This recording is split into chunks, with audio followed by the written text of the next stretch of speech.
আকাশবাণী আগরতলা স্থানীয় সংবাদ পড়ছে চন্দন লেখাপাল। এখনকার বিশেষ বিশেষ খবর হলো, গ্রাম উন্নয়ন প্রতিমন্ত্রী ড চন্দ্রশেখর পেম্মাসানি জানিয়েছেন উত্তর পূর্বাঞ্চলে লাখপতি দিদির সংখ্যায় ত্রিপুরা দ্বিতীয় স্থানে রয়েছে। কেন্দ্রীয় পর্যটন মন্ত্রক গোমতী জেলার উদয়পুরের বন্দুয়ারে ৫১ শক্তিপীঠ পার্ক গড়ে তোলার অনুমোদন দিয়েছে। রাষ্ট্রপতি দ্রৌপদী মুর্মু আজ পুরীর ব্লু ফ্ল্যাগ বিচে ভারতীয় নৌবাহিনী আয়োজিত অনুষ্ঠানে প্রধান অতিথি হিসেবে অংশগ্রহণ করেছেন। ৬৮তম জাতীয় স্কুল গেমসে বালিকাদের অনূর্ধ্ব ১৭ জুনিয়র জুডোর আসর বসবে আগরতলায়। এবারে আসছে বিস্তারিত সংবাদে। আজ লোকসভায় প্রশ্নোত্তর পর্বে গ্রাম উন্নয়ন প্রতিমন্ত্রী ড চন্দ্রশেখর পেম্মাসানি জানিয়েছেন উত্তর পূর্বাঞ্চলে লাখপতি দিদির সংখ্যায় ত্রিপুরা দ্বিতীয় স্থানে রয়েছে। তিনি জানান, দীনদয়াল অন্তোদয় যোজনা জাতীয় গ্রামীণ জীবিকা মিশন গ্রাম উন্নয়ন মন্ত্রকের একটি কেন্দ্রীয় প্রকল্প। গ্রামীণ দরিদ্র মহিলাদের স্বসহায়ক দলে সংগঠিত করার মাধ্যমে গ্রামীণ অর্থনীতিকে চাঙ্গা করার লক্ষ্যে এটি বাস্তবায়িত করা হচ্ছে। তিনি বলেন, লাখপতি দিদি নামে এই প্রকল্পের উদ্যোগ দীনদয়াল অন্তোদয় যোজনা জাতীয় গ্রামীণ জীবিকা মিশনের অন্যতম ফসল। প্রতিমন্ত্রী বলেন, ত্রিপুরায় লাখপতি দিদি রয়েছেন ৫৮,৪৯৫ জন। তিনি আরও জানান, কৃষি ও কৃষক কল্যাণ মন্ত্রকের নমোড্রোন দিদি প্রকল্পের লক্ষ্য হল ২০২৩-২০২৪ অর্থবছর থেকে ২০২৫-২০২৬ অর্থবছর পর্যন্ত দীনদয়াল অন্তোদয় যোজনা জাতীয় গ্রামীণ জীবিকা মিশনের আওতায় ১৫,০০০ স্বসহায়ক গোষ্ঠীর সদস্যদের ড্রোন সরবরাহ করার উদ্যোগ নেওয়া হয়েছে। কেন্দ্রীয় পর্যটন মন্ত্রক গোমতী জেলার উদয়পুরের বন্দুয়ারে ৫১ শক্তিপীঠ পার্ক গড়ে তোলার অনুমোদন দিয়েছে। এজন্য ব্যয় হবে ৯৭,৭০,০০,০০০ টাকা। এটি ভারত সরকারের একটি উচ্চাভিলাষী ধর্মীয় পর্যটন প্রকল্প।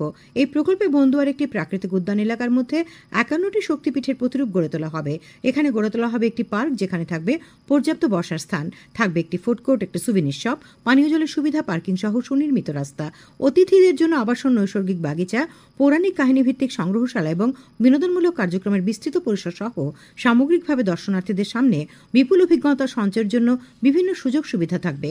উল্লেখ্য, পর্যটন মন্ত্রক সারা দেশে এমন ২৩টি রাজ্যে ৪০টি পর্যটন স্থানের উন্নয়নে উচ্চাভিলাষী প্রকল্প অনুমোদন করেছে। এর জন্য মোট ব্যয় হবে ৩,২৯৫ কোটি টাকা। মৎস্যমন্ত্রী সুধাংশু দাস বলেছেন, সরকারি প্রকল্প পরিষেবার সুবিধা অন্তিম জনপদের মানুষের কাছে পৌঁছে দিতে হবে। এজন্য সরকারি আধিকারিকদের আরও বেশি দায়িত্ব নিয়ে কাজ করতে হবে। উন্নয়ন কর্মসূচি রূপায়ণে ত্রিস্তর পঞ্চায়েতের জনপ্রতিনিধিদের সঙ্গে সমন্বয় রেখে কাজ করতে হবে। আজ উত্তর ত্রিপুরা জেলায় মৎস্য প্রাণী সম্পদ বিকাশ ও তপশিলি জাতি কল্যাণ দপ্তরের জেলাভিত্তিক পর্যালোচনা সভায় তিনি কথা বলেন। তিনি কর্মপরিকল্পনা তৈরি করার ক্ষেত্রে জনপ্রতিনিধিদের মতামত গ্রহণ করার কথা বলেন। তিনি মাছের পোনা ও মাছের খাদ্য বর্ষাকালের শুরুতেই বিতরণ করা এবং মাছের উৎপাদন বাড়ানোর উপর গুরুত্ব আরোপ করেন। প্রাণীজ খাদ্যের উৎপাদন বাড়ানোর উপর বৈঠকে গুরুত্ব আরোপ করা হয়। সভায় উপস্থিত ছিলেন বিধায়ক যাদবলাল দেবনাথ, ধর্মনগর পুর পরিষদের চেয়ারপারসন মিতালি রানী দাস সেন, মৎস্য প্রাণী সম্পদ বিকাশ ও তপশিলি জাতি কল্যাণ দপ্তরের সচিব দীপারি নায়ার, মৎস্য দপ্তরের অধিকর্তা সন্তোষ দাস, প্রাণী সম্পদ বিকাশ দপ্তরের অধিকর্তা ড নীরজ কুমার চঞ্চল, তপশিলি জাতি কল্যাণ দপ্তরের অধিকর্তা জয়ন্ত দে, উত্তর ত্রিপুরা জেলার অতিরিক্ত জেলা শাসক বিপ্লব দাস সহ অন্যান্যরা। পর্যালোচনা সভায় মৎস্য দপ্তরের উপ অধিকর্তা বিজয় রায় জানান, উত্তর ত্রিপুরা জেলায় মাছের উৎপাদন এবছর বৃদ্ধি পেয়েছে। তিনি জানিয়েছেন, সাম্প্রতিক বন্যায় ক্ষতিগ্রস্ত ১৬ জন প্রাণীপালককে মোট ১,৫০,০০০ টাকা ক্ষতিপূরণ দেওয়া হয়েছে। বিদ্যুৎ মন্ত্রী রতনলাল নাথের পৌরোহিত্যে আজ মহাকরণে ত্রিপুরা পুনর্নবীকরণযোগ্য শক্তি উন্নয়ন সংস্থার পরিচালন কমিটির বৈঠক হয়। মন্ত্রী শ্রীনাথ সাংবাদিকদের জানান, বৈঠকে পিএম সূর্যঘর, পিএম কুসুম সহ অন্যান্য পুনর্নবীকরণযোগ্য শক্তি সংশ্লিষ্ট প্রকল্প বাস্তবায়ন নিয়ে আলোচনা হয়। তিনি জানান, পুনর্নবীকরণযোগ্য শক্তির ব্যবহার করে রাজ্যের বিদ্যুতের চাহিদা পূরণের চেষ্টা চলছে। কেন্দ্রীয় সরকারি শিক্ষা মন্ত্রক পরিচালিত সমীক্ষা পর্ব পরাক রাষ্ট্রীয় সার্ভেক্ষণ গোটা দেশের সঙ্গে আজ সারা রাজ্যে অনুষ্ঠিত হয়। রাজ্যে মোট ৫৬৭টি স্কুলে সমীক্ষার পর্ব হয়েছে। এতে তৃতীয়, ষষ্ঠ এবং নবম শ্রেণীর মোট ২১,১৯০ জন ছাত্রছাত্রীর পড়াশোনার মূল্যায়ন করা হয়। এর মধ্যে ৬৯ জেলার ৬৩টি বিদ্যালয়ের তৃতীয়, ষষ্ঠ ও নবম শ্রেণীর ছাত্রছাত্রীদের পড়াশোনার ক্ষেত্রে মূল্যায়ন করা হয়। বিষয়গুলির মধ্যে ছিল ভাষা, গণিত, বিজ্ঞান ও সামাজিক বিজ্ঞান। সিবিএসই পরিচালিত বিদ্যালয়গুলির শিক্ষকরা পর্যবেক্ষক হিসেবে এবং বিএড কলেজ ও জেলা শিক্ষক শিক্ষণ কেন্দ্রের শিক্ষার্থীরা ফিল্ড ইনভেস্টিগেটর হিসেবে সমীক্ষা পর্ব সম্পন্ন করেন। দক্ষিণ জেলাতে আজ ৯১টি স্কুলে পরাক রাষ্ট্রীয় সার্ভেক্ষণ অনুষ্ঠিত হয়। জেলা শিক্ষা আধিকারিক সুবীর মজুমদার আকাশবাণীকে জানিয়েছেন, জেলা শিক্ষা ও প্রশিক্ষণ কেন্দ্রের পরীক্ষকরা জেলার বিভিন্ন স্কুলে গিয়ে পরীক্ষা নেন। কেন্দ্রীয় বিদ্যালয়ের শিক্ষকরা পর্যবেক্ষক হিসেবে স্কুলে স্কুলে গিয়ে পরীক্ষা গ্রহণ কেন্দ্রগুলি পর্যবেক্ষণ করেন। খবর প্রচারিত হচ্ছে আকাশবাণীর আগরতলা কেন্দ্র থেকে। শ্রোতা বন্ধুরা, আকাশবাণীর সংবাদ সহ বিভিন্ন খবরের বিস্তৃত আপডেট পেতে লগ ইন করুন www.newsonair.com এবং নিউজ অন এআইআর অ্যাপ ও টুইটার ও ফেসবুক প্ল্যাটফর্মে এআইআর নিউজ অ্যালার্টসে। ইউটিউবে লক্ষ্য রাখুন নিউজ অন এআইআর অফিসিয়ালে। তাছাড়া সংবাদ আপডেট পেতে দেখুন টুইটারে এক্স হ্যান্ডেলে আকাশবাণী নিউজ আগরতলা, ফেসবুকে এআইআর নিউজ আগরতলা এবং ইউটিউবে আকাশবাণী নিউজ আগরতলা। আজ নৌবাহিনী দিবস। ভারতীয় নৌবাহিনীর কৃতিত্ব ও ভূমিকাকে স্বীকৃতি দিতে প্রতিবছর ৪ ডিসেম্বর এই দিনটি পালিত হয়।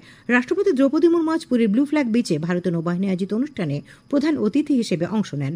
অনুষ্ঠানে অপারেশন ট্রাইডেন্টের বার্ষিকী অর্থাৎ ১৯৭১ সালে ভারত পাকিস্তান যুদ্ধের সময় গুরুত্বপূর্ণ নৌ আক্রমণ এবং তার সাফল্যকে তুলে ধরা হয়। MiG-29 এবং হক ফাইটার জেট, মার্কোস দ্বারা যুদ্ধ অনুশীলন, সাবমেরিন অপারেশন ইত্যাদি সহ যুদ্ধ জাহাজ থেকে রকেট গুলি চালানোর কৌশল প্রদর্শন করা হয়। প্রধানমন্ত্রী নরেন্দ্র মোদী নৌবাহিনী দিবস উপলক্ষে ভারতীয় নৌবাহিনীর কর্মীদের শুভেচ্ছা জানিয়েছেন। তিনি বলেন, समुद्र पर नियंत्रण रखता है वह सर्वशक्तिमान है।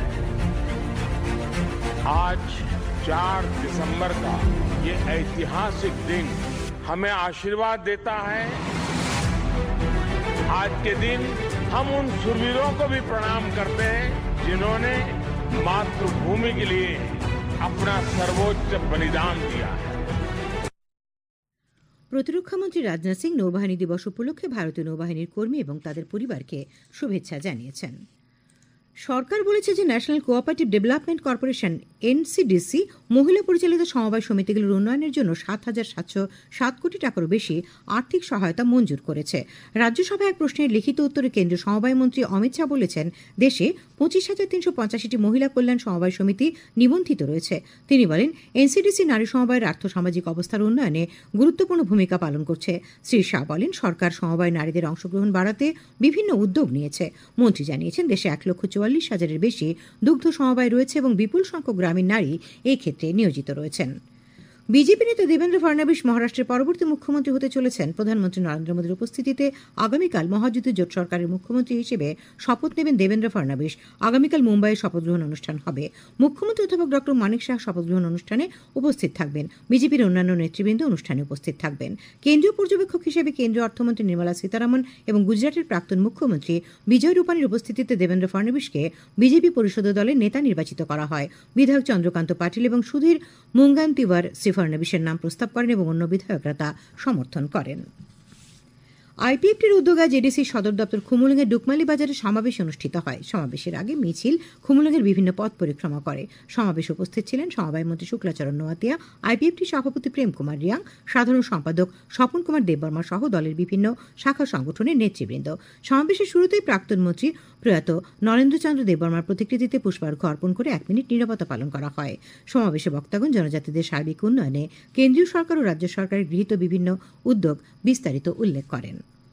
দ্রব্যমূল্য নিয়ন্ত্রণ, ন্যায্য মূল্যের দোকান থেকে ভোক্তাদের নিয়মিতভাবে রেশন সামগ্রী প্রদান সহ ১৫ দফা দাবিতে তেলিয়ামুড়া ব্লক কংগ্রেসের পক্ষ থেকে আজ মহকুমা শাসক পরিমল মজুমদারের কাছে ডেপুটেশন দেওয়া হয়। উপস্থিত ছিলেন প্রাক্তন বিধায়ক অশোক কুমার বৈদ্য, তেলিয়ামুড়া ব্লক যুব কংগ্রেস সভাপতি অতনু পাল, জেলার মহিলা কংগ্রেস সভানেত্রী সবিতা জমাতিয়া, জেলা কংগ্রেস সাধারণ সম্পাদক রাজধন সরকার প্রমুখ। মৎস্য দপ্তরের উদ্যোগে কলেজ টিলাস্থিত মৎস্য স্বাস্থ্য সুরক্ষা কেন্দ্রে আজ এক স্বেচ্ছা রক্তদান শিবির আয়োজিত হয়। রাজ্যভিত্তিক এই রক্তদান শিবিরে ৮টি জেলার বিভিন্ন মৎস্য মহকুমার ৪২ জন কর্মী স্বেচ্ছায় রক্তদান করেন। খেলার খবর। ৬৮তম জাতীয় স্কুল গেমসে বালিকাদের অনূর্ধ্ব-১৭ জুনিয়র জুডোর আসর বসবে এবার আগরতলায়। আগামী ১২ থেকে ১৫ ডিসেম্বর পর্যন্ত আগরতলার এনএসআরসিসিতে হবে ৪ দিনব্যাপী জুডোর এই প্রতিযোগিতা। মহিলাদের সীমিত ওভারের সিনিয়র ক্রিকেট প্রতিযোগিতার প্রথম ম্যাচে আজ ত্রিপুরা পরাজিত হয়েছে। হরিয়ানার ঝাঁঝরে অনুষ্ঠিত খেলায় চণ্ডীগড় ৪ উইকেটে রাজ্যদলকে হারিয়ে দেয়। প্রথমে ব্যাট করে রাজ্যদল ৪৭ ওভার ৪ বলে সবকটি উইকেট হারিয়ে ১৪৯ রান করে। জবাবে চণ্ডীগড় ৪০ ওভার ২ বলে ৬ উইকেট হারিয়ে জয়ের লক্ষ্যে পৌঁছে যায়। আবহাওয়া।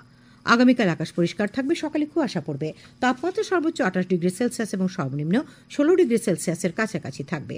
আজ দিনের সর্বোচ্চ তাপমাত্রা ছিল ২৯.২ ডিগ্রি সেলসিয়াস এবং সর্বনিম্ন তাপমাত্রা দেখা গেছে ১৫ ডিগ্রি সেলসিয়াস। শেষ করার আগে খবরের বিশেষ বিশেষ অংশগুলি আরেকবার। গ্রামোন্নয়ন প্রতিমন্ত্রী ড চন্দ্রশেখর পেম্মাসানি জানিয়েছেন, উত্তর পূর্বাঞ্চলে লাখপতি দিদির সংখ্যায় ত্রিপুরা দ্বিতীয় স্থানে রয়েছে। কেন্দ্রীয় পর্যটন মন্ত্রক গোমতী জেলার উদয়পুরের বন্দুয়ারে ৫১ শক্তিপীঠ পার্ক গড়ে তোলার অনুমোদন দিয়েছে। রাষ্ট্রপতি দ্রৌপদী মুর্মু আজ পুরীর ব্লু ফ্ল্যাগ বিচে ভারতীয় নৌবাহিনী আয়োজিত অনুষ্ঠানে প্রধান অতিথি হিসেবে অংশগ্রহণ করেন। ৬৮তম জাতীয় স্কুল গেমসে বালিকাদের অনূর্ধ্ব-১৭ জুনিয়র জুডোর আসর বসবে আগরতলায়।